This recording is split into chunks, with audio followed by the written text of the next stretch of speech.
परम प्रेम श्री श्री ठाकुर श्रीचरण में मोर कोटि कोटि प्रणाम। समस्त श्रोतृवृंद को जय गुरु। आपण मानकर परम आग्रह देखि श्री श्री लक्ष्मी माँ जीवनी रे प्रथम भागर चतुर्थ अध्याय उपस्थापनार इच्छा रखीछु। आमर परम सौभाग्य जे श्रीमती सर्वमंगला देवी बंगला लेखारू अनुवाद होइथिबा कथा गुड़िक आपण पाखरे पहुँचाई पारुछु। पूर्वर तृतीय अध्याय जगजननी लक्ष्मी माँ धारा श्रावण त्रिनयनी देवी कोलमंडन कर सारी।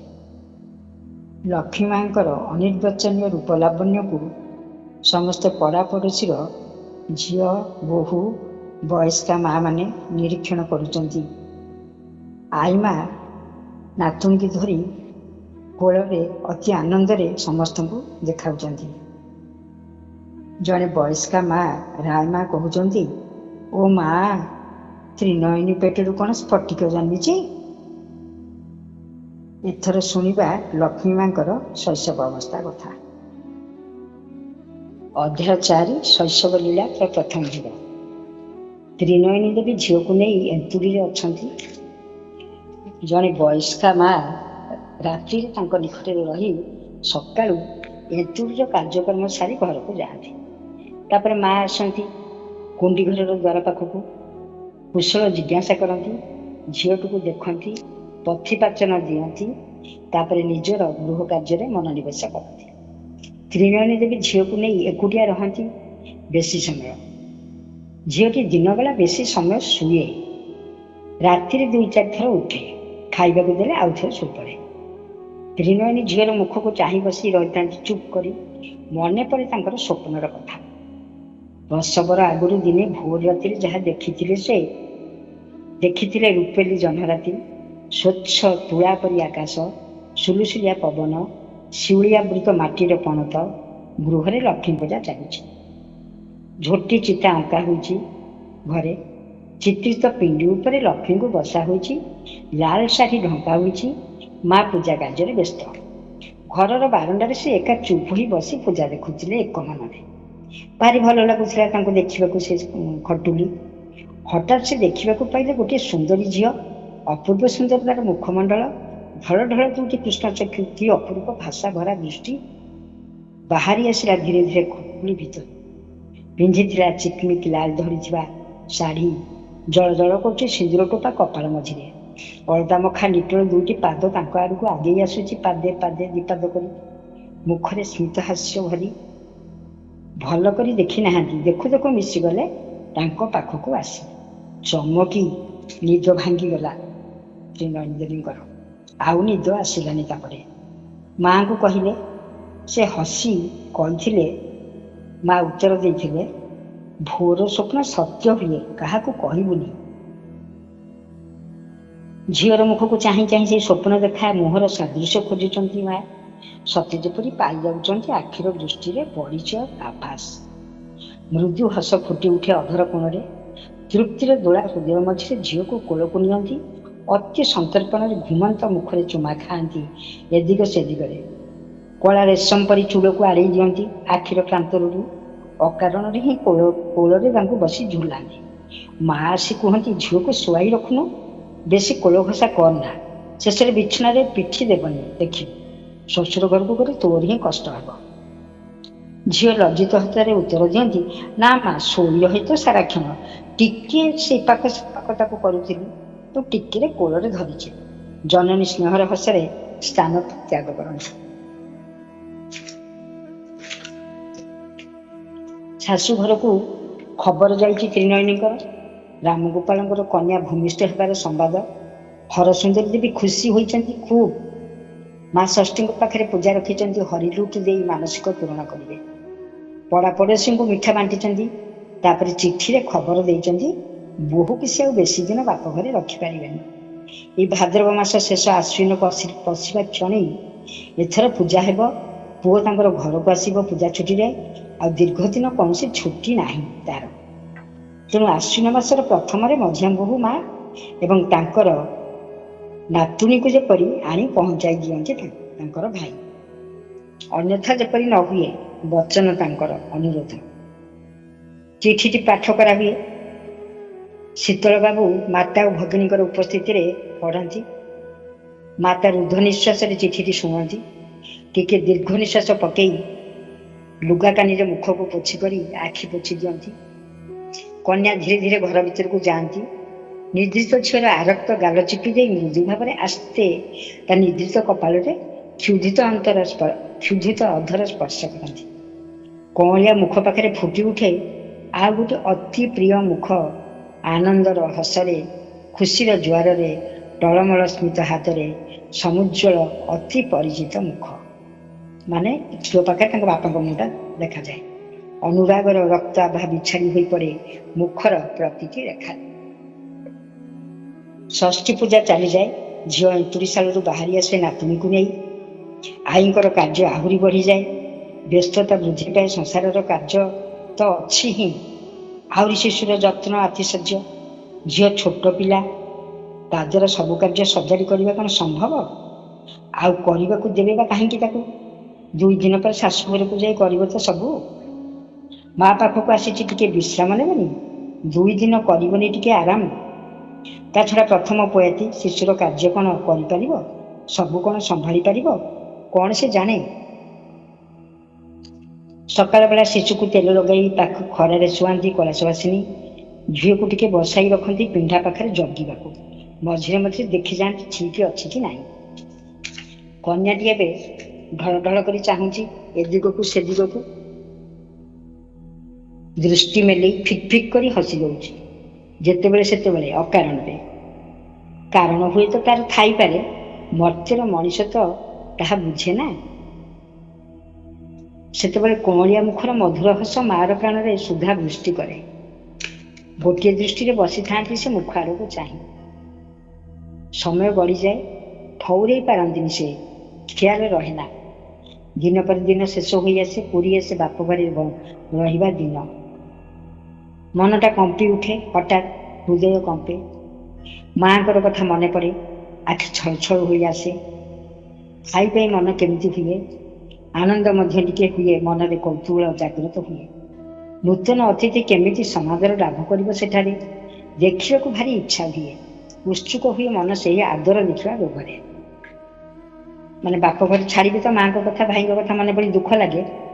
ପୁଣି ଟିକେ ଭାବନ୍ତି ଯେ ଛୋଟ ଛୁଆକୁ ଦେଖିଲେ ତାଙ୍କ ଶାଶୁ ଘରେ ସମସ୍ତେ କେମିତି ତାକୁ ଆଦର କରିବେ। ଜେଜେମାର ଆଦର, ବାପାର ସୁହାଗ କେତେ ସମୟ ପାଇବ ଦେଖିବାକୁ ବାସନା ଜାଗେ ତାଙ୍କ ମନରେ। ମାଆଙ୍କର ଅନାଦରରେ ପ୍ରତିହିଂସିତ କନ୍ୟା ଯେପରି ତାହା ମାପିପାରେ, ହୃଦୟରେ ପ୍ରାର୍ଥନା ଜାଗେ। ନିର୍ଦ୍ଦିଷ୍ଟ ଦିନରେ ଭାଇ ଭଉଣୀକୁ ନେଇ ଶାଶୁଘରେ ଛାଡ଼ି ଆସନ୍ତି। ଶୂନ୍ୟ ଘରକୁ ଫେରି ଆସନ୍ତି ଆଉ ଥରେ। ଘରକୁ ବୁଲି ଦେଖନ୍ତି ମା ବସିଛନ୍ତି ବାରଣ୍ଡାରେ ଖୁଣ୍ଟିରେ ଭରା ଦେଇ। ଉଦାସ ବିପନ୍ନ ଦୃଷ୍ଟି ଚାହିଁ ଅଛନ୍ତି ଅଗଣା ଆଡ଼କୁ, ଗାଲରେ ହାତ ଦେଇ। ସମସ୍ତ କାର୍ଯ୍ୟ ଯେଭଳି ତାଙ୍କର ଶେଷ ହୋଇଛି।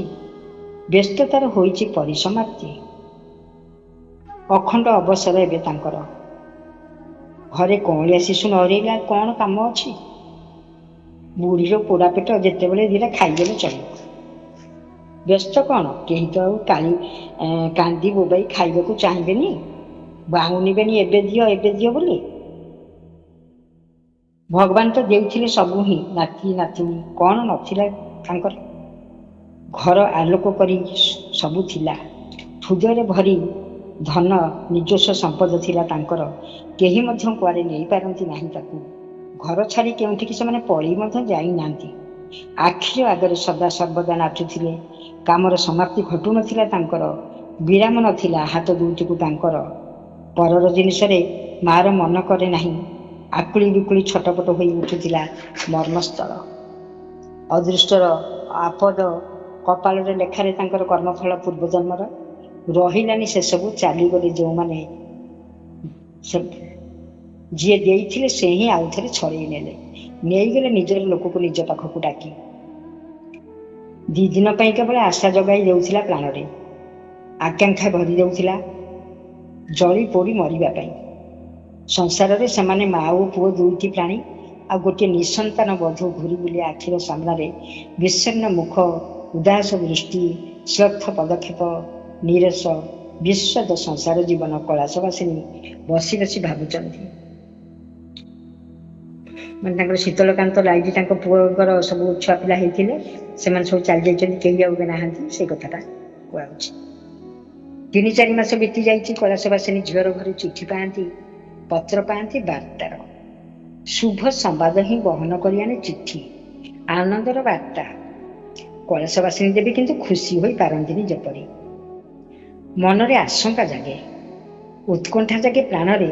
ନାତୁଣୀ କଥା ଭାବି କଷ୍ଟ ପାଆନ୍ତି ସେ, ଦୁଃଖ ହୁଏ। ଆହା, ଛୁଆଟି ଏକାବେଳେ ଏତେ ଟିକେ କଞ୍ଚା ଶିଶୁ, ମାଆର କୋଳ ଭଲ କରି ଚିହ୍ନିବା ଆଗରୁ ହିଁ ତାକୁ ଛାଡ଼ିବାକୁ ହେବ। ମାଆର କ୍ଷୀରର ତୃଷ୍ଣା ନ ମେଣ୍ଟିବା ଆଗରୁ ବଞ୍ଚିତ ହେବାକୁ ତ ହେବ। ତାକୁ ଛାଡ଼ିବାକୁ ହେବ ନିଜର ଜାଗା ଅନ୍ୟକୁ, ନିଜର ଦାବି ଅପରକୁ କରିବାକୁ ହେବ ସମର୍ପଣ। ମନ କାନ୍ଦି ଉଠେ, ଦୀର୍ଘଶ୍ୱାସ ଉଠେ। ହୃଦୟର ଅନ୍ତଃସ୍ଥଳରୁ ତ୍ରିନୟନୀ ଦେବୀ ମାଆଙ୍କ ନିକଟକୁ ଆସନ୍ତି। ଆଉ ଥରେ ବର୍ଷେ ନ ପୁରିବା ଆଗରୁ ଆଉ ଥରେ ସନ୍ତାନ ସମ୍ଭାବନା ହୋଇଛି ତାଙ୍କର। ତେଣୁ ଶାଶୁ ପଠେଇ ଦେଇଛନ୍ତି ବାପ ଘରକୁ ସାଙ୍ଗରେ ଝିଅ ଫଟକି। ଦିଦିମା ଶୀଘ୍ର ଶୀଘ୍ର ଆସି ନାତୁଣୀକୁ କୋଳକୁ ନିଅନ୍ତି, ମୁହଁଟିର ଆଡ଼େ ଭଲ କରି ଚାହାନ୍ତି, ସାରା ଅଙ୍ଗେ ଦୃଷ୍ଟି ବୁଲାନ୍ତି। ଝିଅ ଅନେକ ରୋଗିଣା ହୋଇଛି। ଏଭଳି ମୋଟା ମହମର ଗଢ଼ଣ, ଚିକିମିକି କଞ୍ଚା ସୁନା ପରି ଶରୀର ରଙ୍ଗ ଅନେକ ମଳିନ ପଡ଼ିଯାଇଛି। ଭସା ଭସା 2ଟି ଆଖିରେ ତଳ କଳା ପଡ଼ିଯାଇଛି। ଆହା, ହବ ନାହିଁ। ମାଆର କ୍ଷୀର ଛାଡ଼ିବା ଆଗରୁ ହୋଇଛି ପିଲାକୁ। ବୋତଲ କ୍ଷୀର, ବାହାର କ୍ଷୀରରେ କି ଶିଶୁର ଶରୀର ଭଲ ରହେ ନା ସ୍ୱାସ୍ଥ୍ୟ ରକ୍ଷା ହୁଏ? ନିବିଡ଼ ଭାବରେ ଫଟକିକୁ ଛାତିରେ ଚାପି ଧରନ୍ତି ଦିଦିମା। ସବୁ ଭାର ନିଜ ହାତକୁ ନେଇଯାଆନ୍ତି।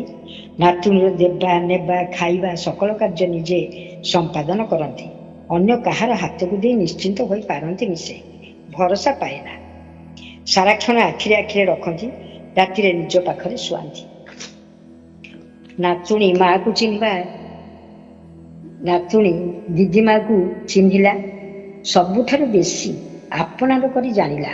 ତାକୁ ଏକାନ୍ତ ନିଜସ୍ୱ କରି ଦେଖି ଦଖଲ କରି ଉଠିଲା ତାଙ୍କର କୋଳ, ଆଶ୍ରା ନେଲା ତାଙ୍କ ହୃଦୟରେ।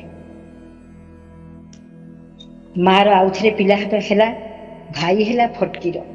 ଦିଦିମାର କୋଳରେ ଚଢ଼ି ସେ ଭାଇକୁ ଦେଖିଲା, ଚାହିଁ ରହିଲା ଅବାକ ହୋଇ ମାଆର କୋଳରେ ଶୋଇଥିବା ଭାଇ ଆଡ଼କୁ। ବିସ୍ମୟ ଫୁଟି ଉଠିଲା ଚକ୍ଷୁର କୋଣରେ। ଅନେକ କ୍ଷଣ ଚାହିଁ ରହିଲା ଅପଲକ ଦୃଷ୍ଟିରେ। କ'ଣ ଭାବିଲା ସେ ହିଁ ଜାଣେ। ଫଟକିର ଗୋଟିଏ ନିଶ୍ୱାସ ପକାଇ ଦିଦିମାଙ୍କ ମୁଖକୁ ଚାହିଁ ରହିଲା, ଆଖିରେ ଆକୁଳ ଜିଜ୍ଞାସା। ଦିଦିମା କଅଁଳିଆ ମୁଖଟିକୁ ଚାପି ଧରିଲେ, ଆପଣାର ବୁକୁରେ ଚୁମା ଦେଲେ, ମଥାରେ ପିଠିରେ ହାତ ବୁଲେଇ ଦେଲେ। ଧନମଣିର ଟିକେ ମିଠା ହାତରେ ଧରେଇ ଦେଲେ, କହିଲେ, ଭାଇ ନେଇ ଆସିଛି ତା ପାଇଁ, ଖୁବ୍ ଭଲ ଭାଇ, ଖୁବ୍ ଭଲ ପାଇବ ତାକୁ। ମୁହଁରେ ହସ ଫୁଟି ଉଠିଲା ଝିଅର। ରେଶମ ପରି ଚୂଳ ଥିବା ଛୋଟ ଝିଅଟି ଝାଙ୍କି ଖନେଇ ଖନେଇ କହି ଉଠିଲା, আমাল ଭାଇ, ଟୋଟୋ ଭାଇ। ହଁ ଝିଅ ତୋର। ଦିଦିମା ତାକୁ ଅନ୍ୟ ଆଡ଼େ ନେଇଗଲେ। ମାଆର ଛଳ ଛଳ ଆଖି ଅନୁସରଣ କରୁଛି ତାଙ୍କୁ। ଫଟକିଙ୍କ ତଳେ ଭାଇ ଜନ୍ମ ହୋଇଛି ତ, ସେ ଭାଇ ଜନ୍ମ ହେଲା ବେଳକୁ କୌତୂହଳ ହୋଇକି ଦେଖୁଛନ୍ତି ଫଟକି। ତେଣୁ ସେଠୁ ଦିଦିମା କହୁଛନ୍ତି ଯେ ତୋର ଭାଇ ହେଇଛି। ତେଣୁ ସେ ଖନି ଖନି ପାଟିରେ କହୁଛନ୍ତି, আমাল ଭାଇ, ଟୋଟୋ ଭାଇ, ମାନେ ଛୋଟ ଭାଇ। ତ୍ରିନୟନୀ ଦେବୀଙ୍କର ପୁନରାୟ ଶାଶୁଘର ଯିବାର ସମୟ ହେଲା। ଶାଶୁଙ୍କର ଚିଠି ଆସିଛି ପୁତ୍ରବଧୂଙ୍କୁ ପଠାଇବା ପାଇଁ। ଯୋଗାଡ଼ ଚାଲିଛି। ମା ଓ ଭାଇ ପରାମର୍ଶ କରିଲେ ଫଟକିକୁ ତାଙ୍କ ପାଖରେ ରଖିବେ, ପଠେଇବେ ନାହିଁ ଝିଅ ସଙ୍ଗରେ ତା ଶାଶୁଘରକୁ। ବୁଝେଇଲେ ଝିଅକୁ, ଯୁକ୍ତିର ଅବତାରଣା କରିଲେ, ସାନ୍ତ୍ୱନା ଦେଲେ। ଦିଦିମାଙ୍କୁ ଫଟକି ଖୁବ୍ ଚିହ୍ନିଛି, ଖୁବ୍ ହିଁ ଭଲ ପାଏ ତାଙ୍କୁ। ତାଙ୍କୁ ପାଇଲେ କାହାକୁ ଆଉ ଚାହିଁବେନି ସେ, ମନ ମଧ୍ୟ ଖରାପ କରିବନି କାହା ପାଇଁ। ସେ ବେଶ୍ ଭୁଲେଇ ରଖିପାରିବେ ତାକୁ, ଯତ୍ନ କରିପାରିବେ ଯଥାଯୋଗ୍ୟ।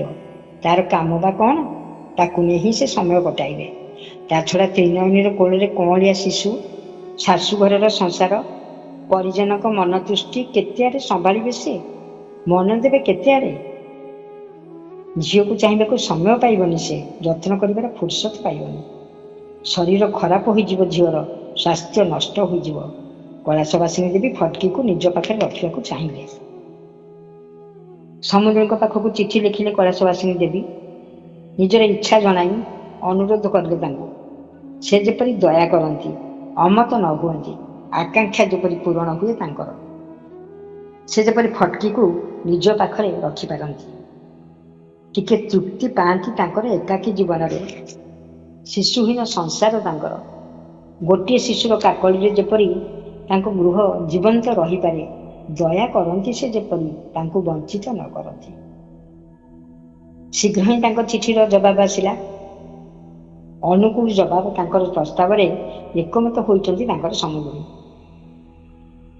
ପୂର୍ଣ୍ଣ ସମର୍ଥନ ଜଣାଇଛନ୍ତି ସେ ଲେଖିଛନ୍ତି, ନାନା ଝାମେଲାରେ ସେ ଜଞ୍ଜାଳଗ୍ରସ୍ତ, ଶରୀର ମଧ୍ୟ ତାଙ୍କର ଭଲ ରହୁନି, ଛୋଟ ବୋହୂମାର ମଧ୍ୟ ଛୁଆ ହେବ, ସେ ତାଙ୍କ ପାଖରେ ହିଁ ଅଛି, ସବୁ କରିବାକୁ ହେବ ଛୋଟ ବୋହୂମାର। ମଝିଆ ବୋହୂ କୋଳରେ ଛୋଟ ଶିଶୁକୁ ନେଇ ତାକୁ ବ୍ୟସ୍ତ ରହିବାକୁ ହେବ, ଛୋଟ ପିଲା କେତେ ଆଡ଼କୁ ସମ୍ଭାଳିବ। ତେଣୁ ସମୁଦ୍ରୀଙ୍କର ପ୍ରସ୍ତାବରେ ପୂର୍ଣ୍ଣ ସମର୍ଥନ ଅଛି। ଏଥିରେ ସେ ନିଜକୁ ଅତ୍ୟନ୍ତ ଉପକୃତ ମନେ କରିଛନ୍ତି। ସୁତରାଂ ତ୍ରିନୟନୀ ଦେବୀ ଚାଲି ଆସିଲେ ଶାଶୁଘରକୁ ଛୋଟ ଶିଶୁକୁ ନେଇ। ଆଉ ଫଟକି ରହିଲା ତା ଦିଦିମା ପାଖରେ, ମାମୁଁ ଘରେ। ଦିଦିମାଙ୍କ କୋଳରେ ଚାପି ରହି ଘରର ଦରଜାରେ ସେ ଛିଡ଼ା ହୋଇ ରହିଲେ। ମା ଛୋଟ ଭାଇଟିକୁ କୋଳରେ ନେଇ ବଳଦ ଗାଡ଼ିରେ ବସିଲେ। ଛଳ ଛଳ ଆଖିରେ ଚାହିଁ ରହିଲେ ତାଙ୍କ ଆଡ଼କୁ। ଗାଡ଼ି ଅଦୃଶ୍ୟ ହୋଇଗଲା ଧୀରେ ଧୀରେ ଆଖି ସମ୍ମୁଖରୁ। ଦିଦିମାଙ୍କର ମୁହଁ ଆଡ଼କୁ ଚାହିଁଲେ, ମୁହଁ ଶୁଖେଇ। ଦିଦିମା ଆସ୍ତେ ଆସ୍ତେ ଘରକୁ ଗଲେ ନାତୁଣୀକୁ କାଖରେ ଧରି। ଆରମ୍ଭ ହେଲା ଫଟକିର ମାମୁଁ ଘର ଜୀବନ। ଜୟ ଗୁରୁ।